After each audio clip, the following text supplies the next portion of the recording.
So I am recording this super late. I am so sorry you didn't get a daytime video today. I've been battling like this migraine from hell. Migraines affect mental health. Just saying. That's a side note. We're not talking about migraines today. I just wanted to let you know what's going on with me and why this video is being recorded at like 8 o'clock at night. This is after my last lecture of the day. I managed to have 2 back-to-back today because teachers are interesting. I'm being nice because the lectures were worth it. But, you know. Anyways, it's been a rough day. I'm still nauseous, still kind of dealing with some of the side effects of the migraine. Excedrin took hours to kick in today, and usually it's pretty quick. So we're gonna do the video late. This video probably won't even get posted till like 9. So I'm really sorry. Today is Thursday, March 4th. May the 4th be with you. Haha. So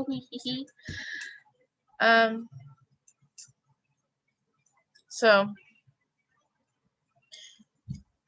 hope he's messaging me. Oh.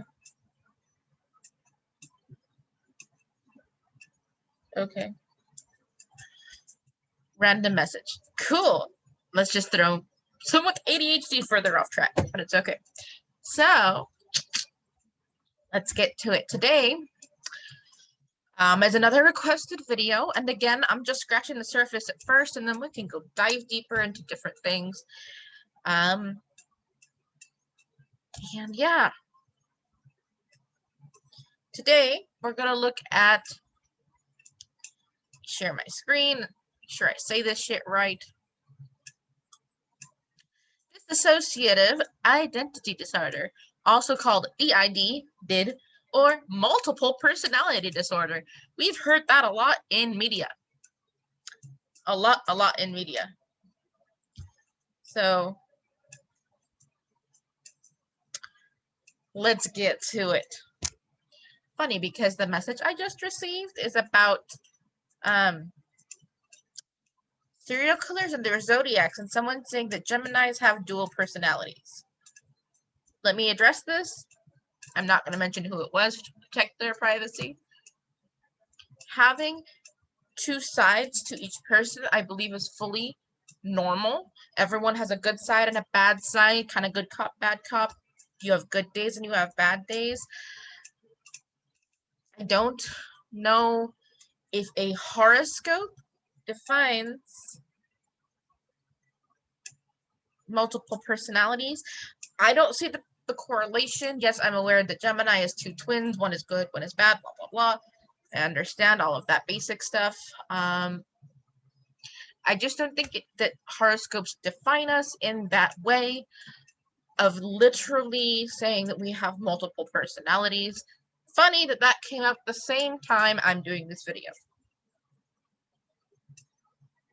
If you guys don't know, I love true crime, and I have joined a true crime group on Facebook that is one of my favorite true crime girls. Her name is Bailey Sarian, and she is also on YouTube. Hey girl. If you watch this, oh my god, my mind will just say it. Okay, so we have a lot of randomness going on today. Let's take off these glasses and get started on the video. So again, this is the right side of Google. It is from the Mayo Clinic, and I can put that link again in the bio, in the description box if you would like. We're gonna start looking at what is multiple personality disorder medically. Not what the media says, not what your girlfriend or your hairdresser says. Actual medical diagnosis and symptoms. Cool? All right. Okay. So, multiple personalities disorder is now called dissociative personality disorder. Okay? It is a disorder characterized by the presence of 2 or more direct personality states. Dissociative identity disorder previously has been called multiple personality disorder. So it's usually a reaction to trauma as a way to help a person avoid bad memories, aka a coping mechanism. Got it? Dissociative identity disorder is characterized by the presence of two or more distinct personality identities. Each may have a unique name, personal history, and characteristics. Treatment is talk therapy. Basically, there is no actual treatment. You just have to go to therapy and talk and hope that you can crack your way back into reality. Okay? It's rare. Like a steak should not be, in my opinion, because I don't like blood. But it's rare, meaning not a whole lot of people get it. It is fewer than 200,000 cases in the US per year. That's not a whole lot of people. I mean, it's still a whole lot of people, but it's not like the bipolar or schizophrenia that we've been looking at the past few days. Those are really common. This is much less common. It's kind of like a rare Pokemon. There's still a lot of them out there, but they're really hard to find. Okay? Treatment can help, but this condition cannot be cured. It is chronic. It can last for years or be lifelong. It is requires a medical diagnosis like everything else that we're looking at. Also, lab tests and imaging are not required, meaning you don't have to go into a machine or give blood to do this. It's usually you're sitting down with your psychologist and telling them stuff, and they diagnose you with this condition. So, gonna groove tonight. I don't know why that popped into my head, but anyway. Symptoms.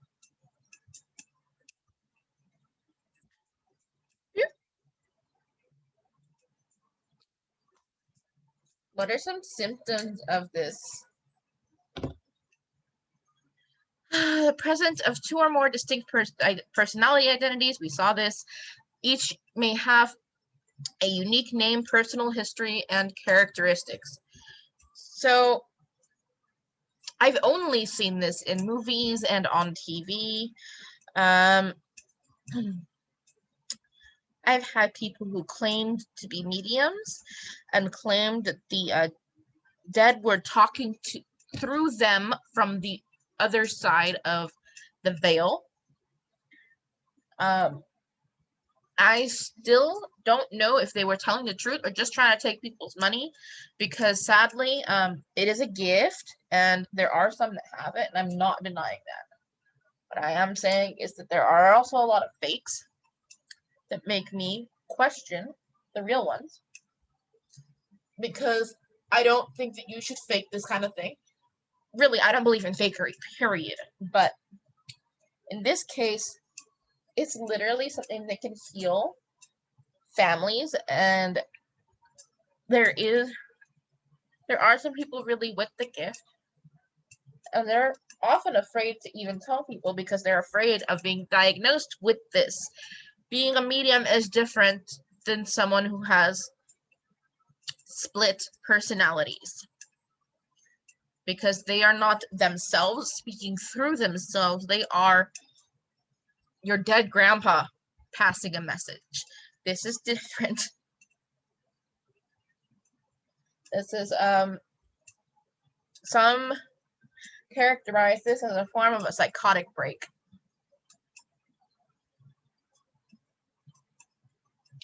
Okay. So again, we're going to look at what people may experience by category. This is amazingly short for what I was expecting, because this can be such a complex thing. So behaviorally, your actions is impulsivity, self-destructive behavior, and self-harm. I feel like there should be more to this, but I'm not a doctor. So moods, anxiety, feeling detached from yourself, and mood swings. I wonder why. Psychological, altered consciousness, depression, and flashbacks.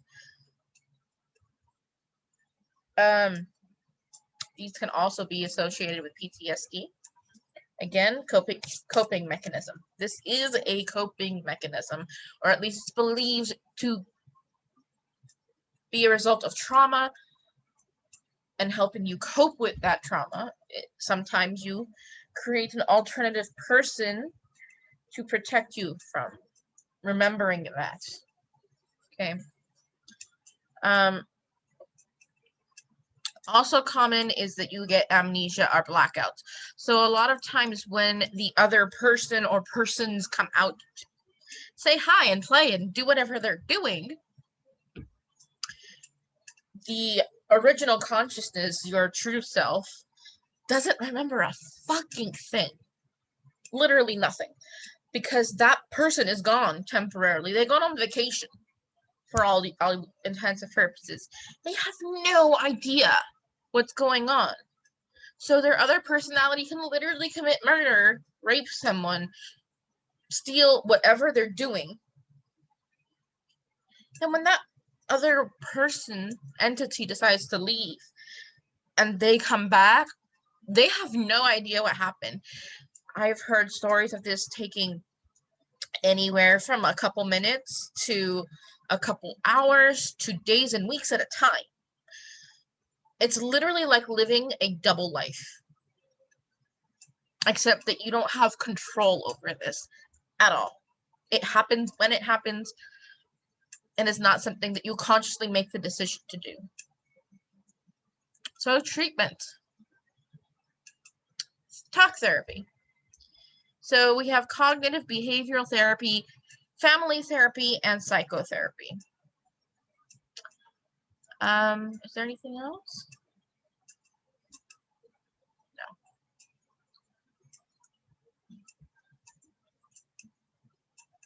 The specialists you can see for this are clinical psychologists and a psychiatrist. There are medications, but it's primarily done with talk therapy. From what it sounds like is that the medications would be things to help with the anxiety and the depression, or any other mental things that you may be dealing with. So that's the Mayo Clinic side. That is our basic side. Okay. Also, never look at WebMD, because WebMD says when you have a headache, you have cancer and they're going to die in 2 months. We're not going to do that.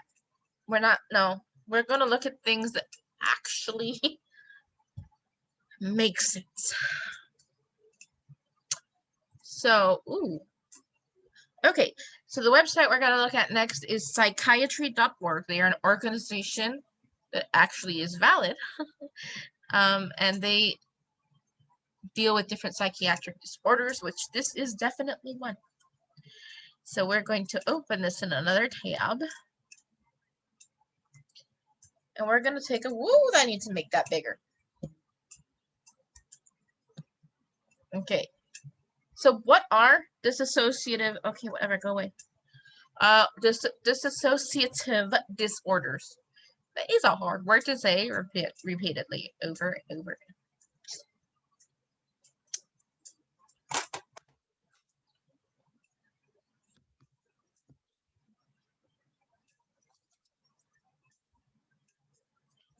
All right, so what is it? Dissociative disorders involve problems with memory, identity, emotion, perception, behavior, and sense of self. Dissociative symptoms can potentially disrupt every area of mental functioning.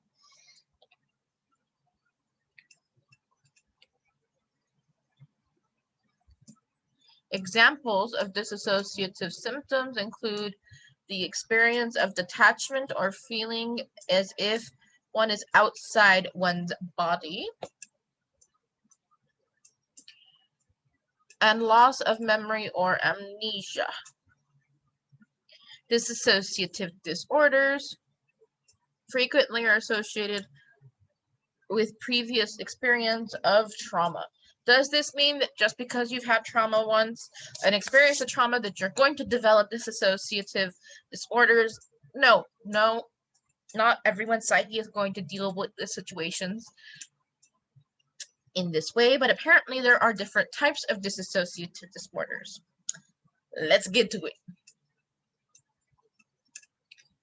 There is dissociative identity disorder, which we just spoke of. There is dissociative amnesia, and depersonalization / derealization disorder.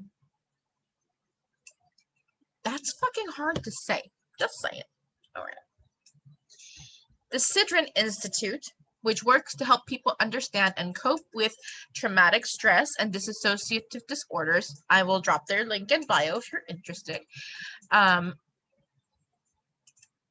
Describes the phenomenon. Phenomenon. Okay, sorry. Describes the phenomenon of disassociation and the purpose it may serve as follows. These are direct quotes from the Sidran Institute, and I am reading this from psychiatry.org. Nothing is sponsored. I just want to make sure everyone knows that I am not stealing anyone's information, and I am just literally reading the words on the screen as you see them. Disassociation is a disconnection between a person's thoughts, memories, feelings, actions, or sense of who he or she is. Let me rephrase this. Who he, she, it's, they, them, whatever your pronouns are, insert it there, whoever they are. Okay?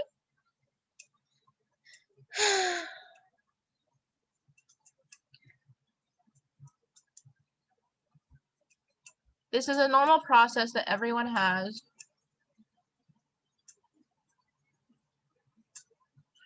Oh, this color.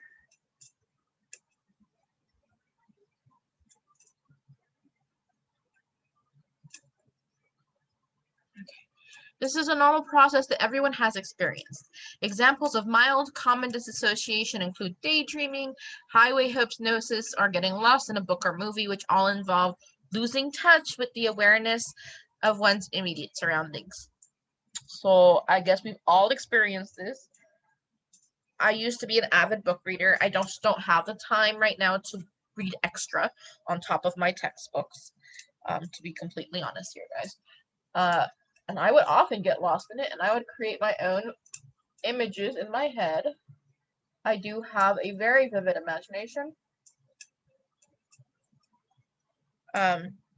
Years of reading will do that to you.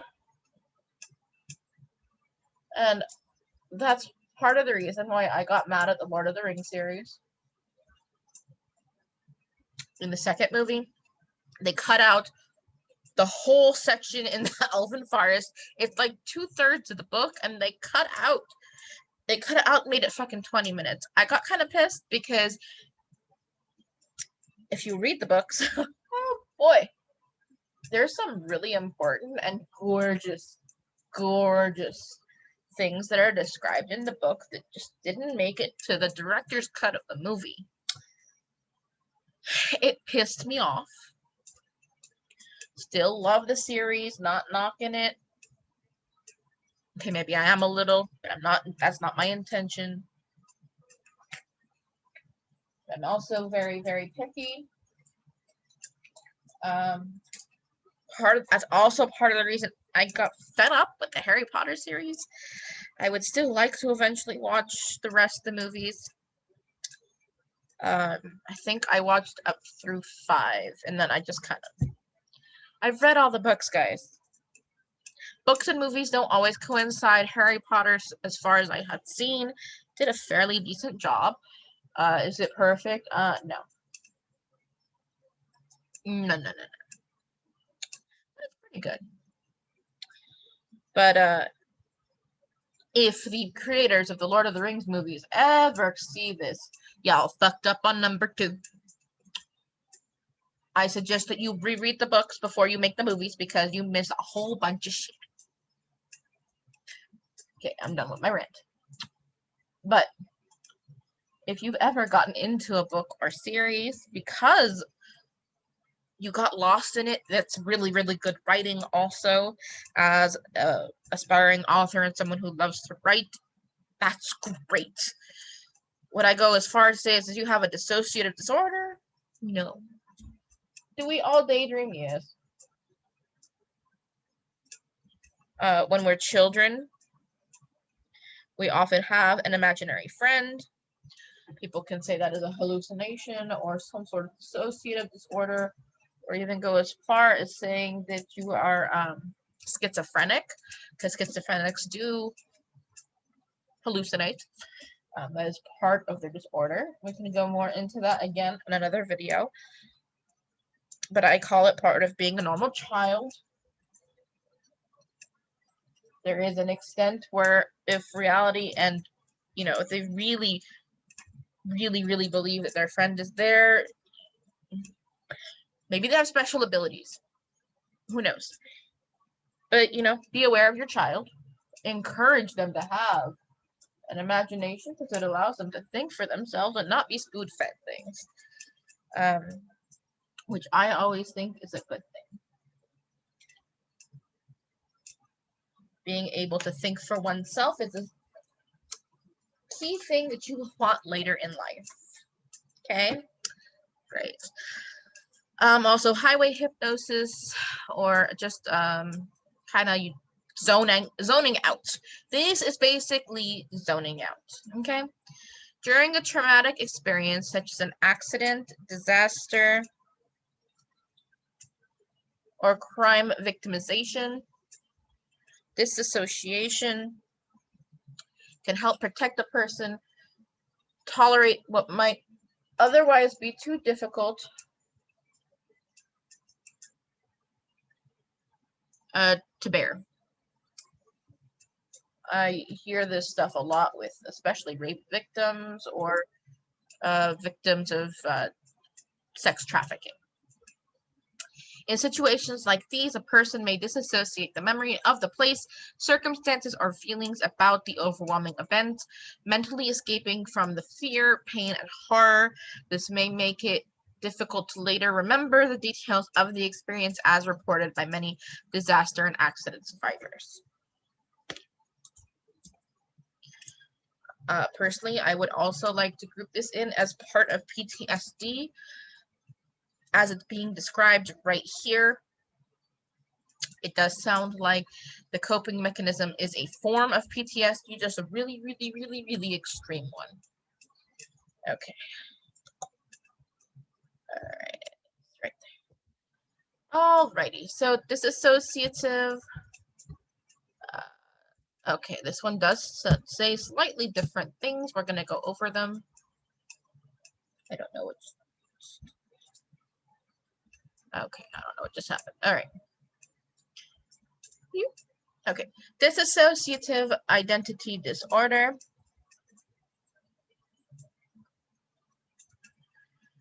is associated with overwhelming experiences, traumatic events, and or abuse that occurred in childhood. Dissociative identity disorder was previously referred to as multiple personality disorder. Symptoms or criteria for a diagnosis include the existence of two or more distinct identities or personality states. The distinct identities are accompanied by changes in behavior, memory, and thinking. The signs and symptoms may be observed by others or reported by the individual.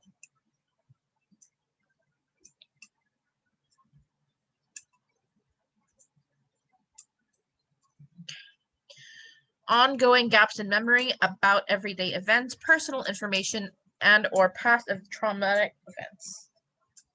My God, I'm sorry. My eyes are just watering.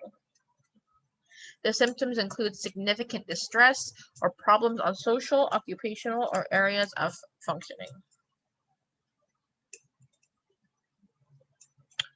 In addition, the disturbance must not be normal of part of a...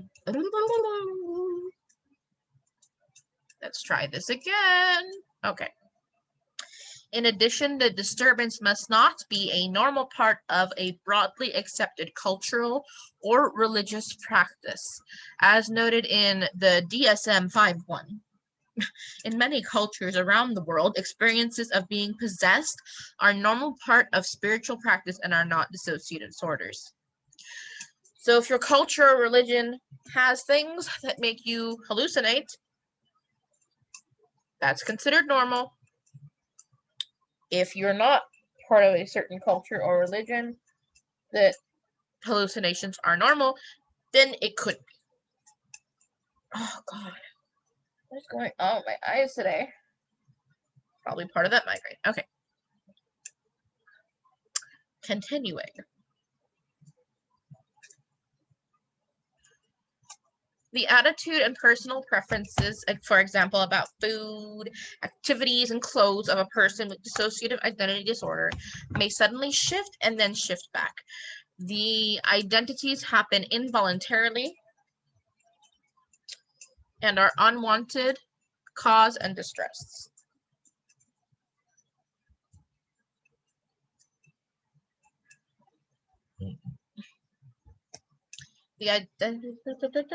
People with a dissociative identity disorder may feel that they have suddenly become observers of their own speech and action or bodies, and they may feel different. Example, like a small child, the opposite gender, huge and muscular. I have watched a YouTube video. I don't remember its name now, but it was about two women who have this disorder and their experiences with dating. They both have this, and they both experience it at different points in their life. They're both in England. This documentary took place in England.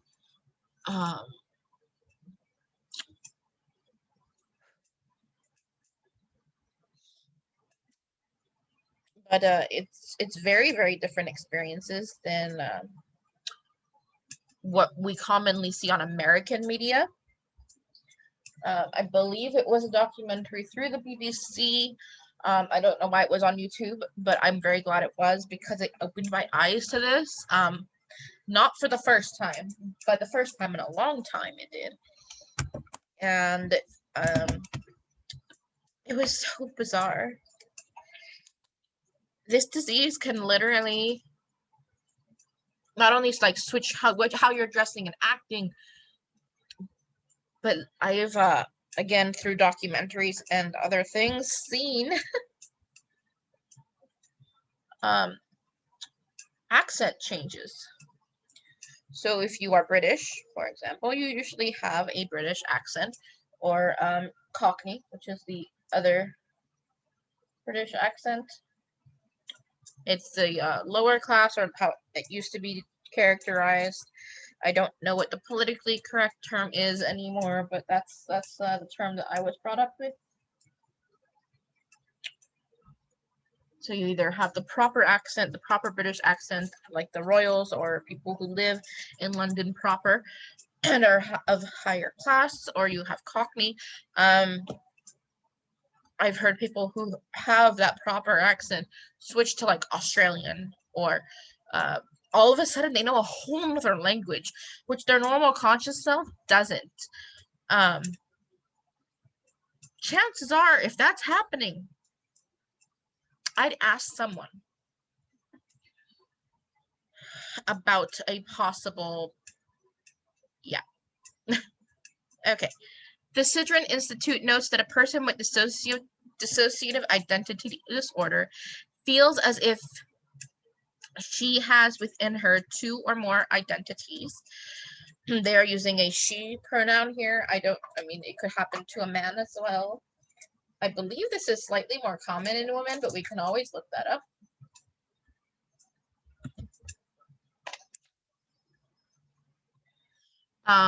Two or more entities, each with its own way of thinking and remembering about herself and her life. It is important to keep in mind that although these alternate states may feel or appear to be very different, they are all manifestations of a single whole person, Other names used to describe alternate states, including alternate personalities, alters, states of consciousness, and identities.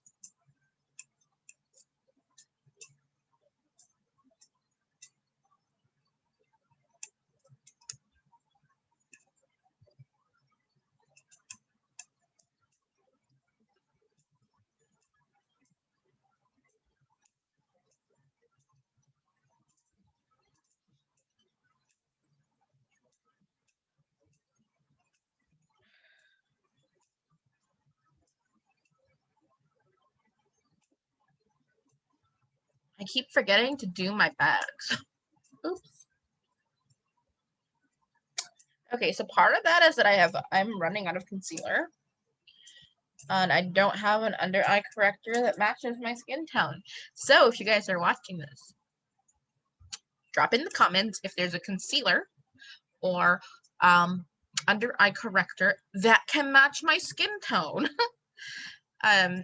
That you like a lot and is affordable. $68 for a concealer, not affordable. $12, affordable. $20, didn't match, but still affordable. I'm a college student. It should probably be on Amazon because I get free Prime. Okay.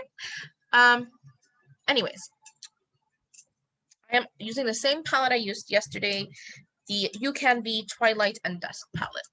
And these colors are really popping.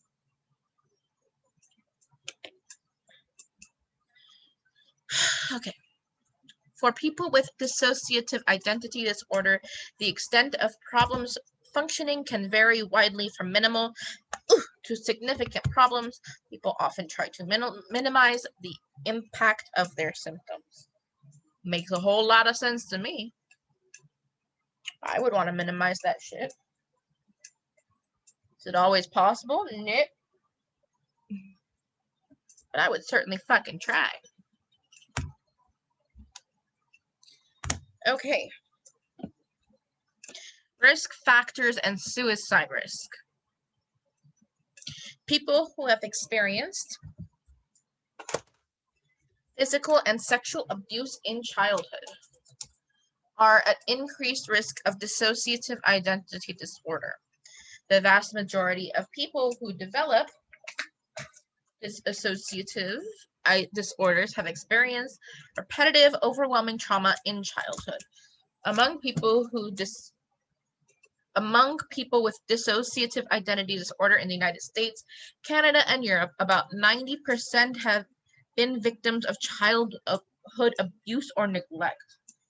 Good golly. There are a lot of children who had some really fucked up shit happen to them. These are all considered first world countries and are developed. Why? Why is this going on, you guys? Okay. Suicide attempts and other self-injurious behavior are common among people with dissociative identity disorder. More than 70% of outpatients with dissociative identity disorder have committed suicide. What the fuck? So being an outpatient for mental health is you are under treatment. You're going to therapy of some kind and or medication. But you are not hospitalized for it or institutionalized.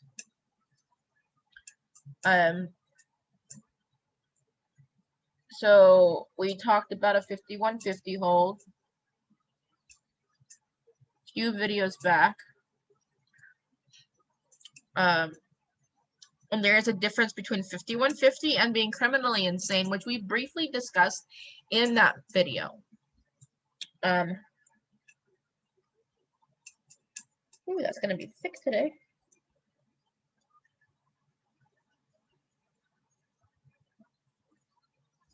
In the United States, there are not a lot of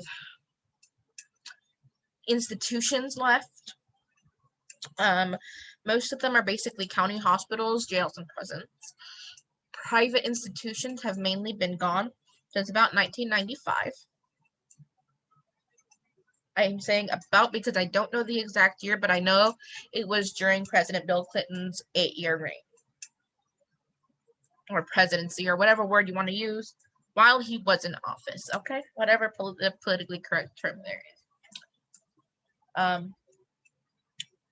I can probably look it up. I want to say it was either 95 or 92. Again, you can correct me in the comments. I will gladly announce any corrections in future videos if you do decide to correct me.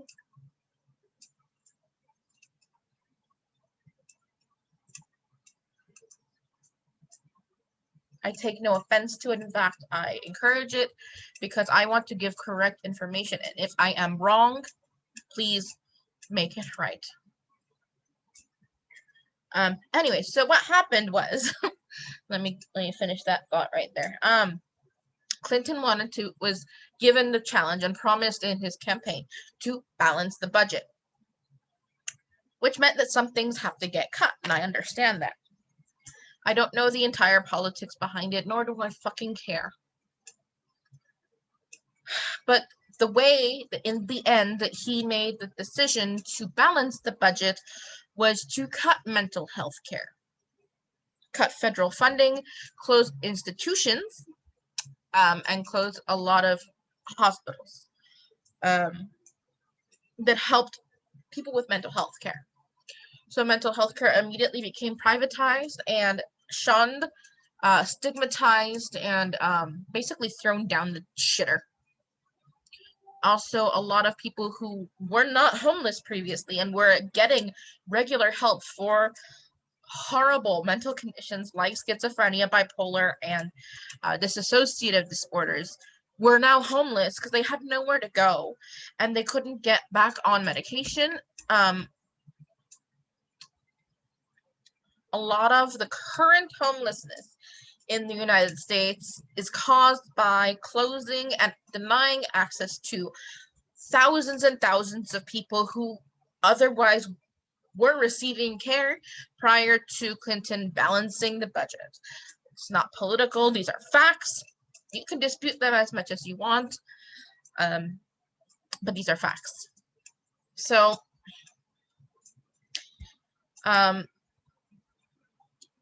more than 70% of people who are outpatients kill themselves. That's a really high number. That's 1 in every 7 people. I'm sorry. 7 out of 10 people kill themselves. So if you're a group of 10 and you all have dissociative disorders, 3 of you probably won't kill yourself. Think about that. Just think about that. This is bad. Not that any of the things I've been talking about are good, but this is one of the highest suicide rates we've talked about so far. Treatment. With appropriate treatment, many people are successful in addressing the major symptoms of dissociative identity disorder and improving their ability to function and live in a productive, fulfilling life.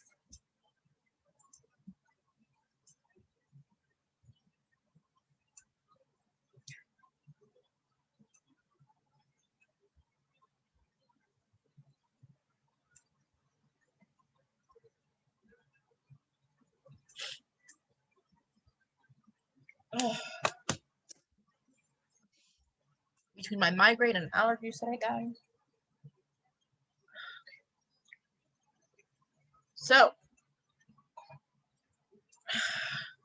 treatment typically involves psychotherapy. Therapy can help people gain control over the dissociative process and symptoms.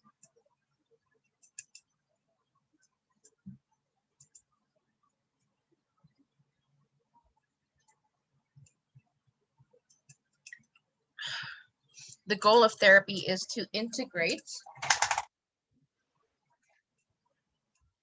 the different elements of an identity. They forgot the "and" because you are one whole person, as they stated earlier.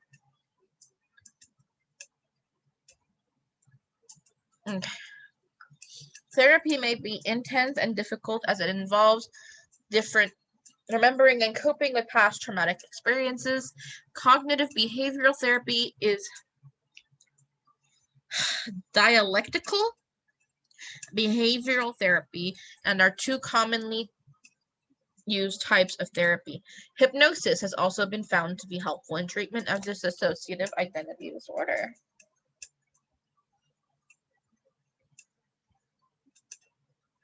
Okay, we're gonna Google dialectical. What the fuck is that? Okay, Google, what is the definition of dialectical? Here's the definition of dialectical. It's related to the logical discussion of ideas and feelings. Dialectical is an adjective. Let's see what it says. How it says it. Dialectical. Hey, I was right. Dialectical. Woo!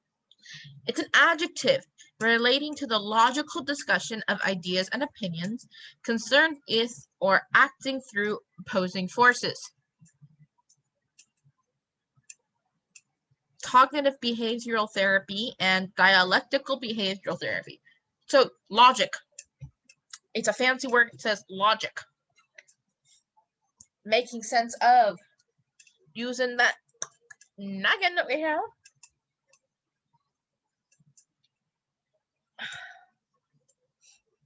Like things we see on TV. Does that make sense regarding the events in question? Dun, dun, dun. All right. Personally, I have always wanted to try hypnosis, but I don't think my insurance covers it, so maybe when I have enough money to do so on my own, because it's expensive. There are no medications to directly treat the symptoms of dissociative identity disorder. However, medication may be helpful in treating related conditions or symptoms, such as the use of antidepressants to treat the symptoms of depression. Yo, I was on the right track earlier. See all that dialectical shit. Sorry. Related conditions. Both acute stress disorder and post-traumatic stress, or PTSD, may involve dissociative symptoms, such as amnesia or depersonalization or derealization. It's an actual recent article done by Philip Wang, MD, Dr. PH. All right. I don't know what that means. I'm assuming psychiatric health. But we're going to put this into Google, our wonderful friend over here, and find out.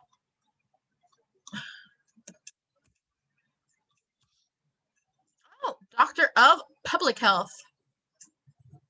It is a PhD. That's a fancy one. Cool.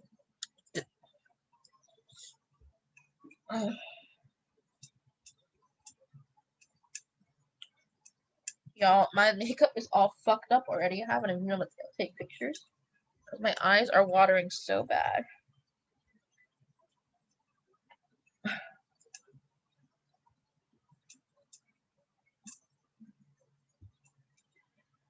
Okay.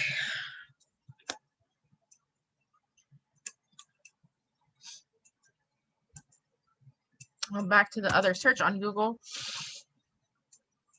Excuse me, I need to put fans in my face. Okay.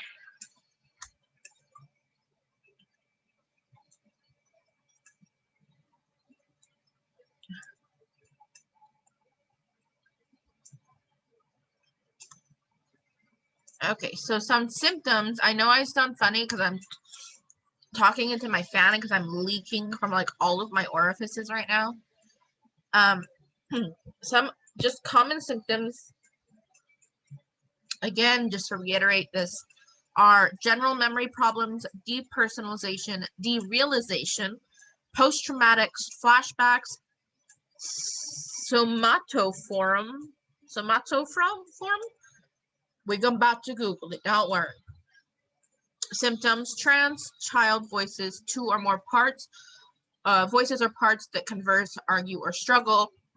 So when you talk to yourself, it's not necessarily a dissociative disorder. If you start answering yourself. Okay, so we need to know, what does somatoform, what the fuck is that? Copy and paste. We're gonna put this shit into Google.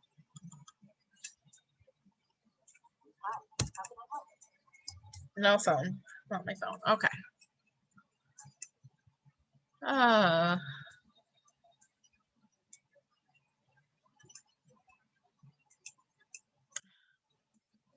Wikipedia. By the way, Wikipedia is more trustable than WebMD.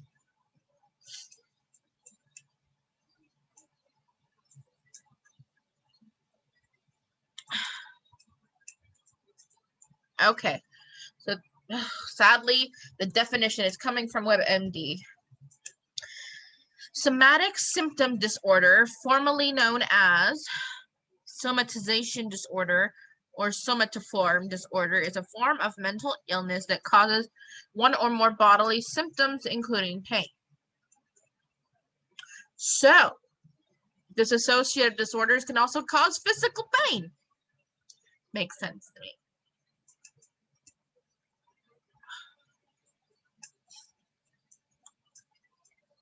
Good Lord. Okay, so we're going to do a whole other video on this. I don't know if it's tomorrow or, next week, next month.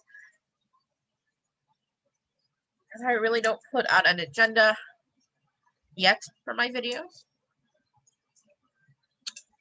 But apparently, just as a preview, I guess, somatization disorder, undifferentiated somatoform disorder, hypochondriasis, conversion disorder, good Lord, pain disorder, body dysmorphic disorder, and somatoform disorder not otherwise specified. Yo, this is going to take a whole video. And I legitimately didn't know that this exists.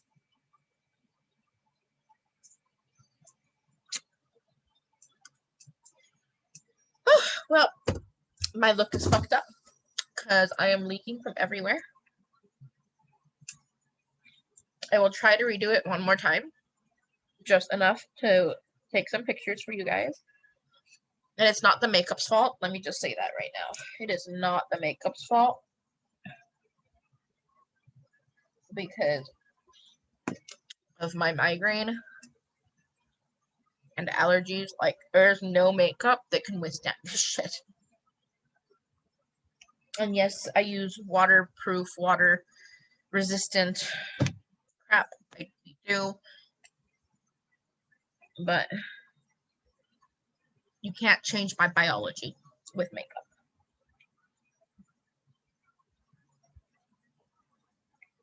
So this is basically the completed look. I'm going to throw on some lipstick and do my mascara.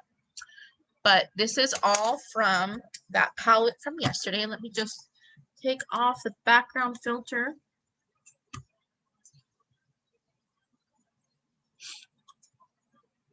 Just to remind you.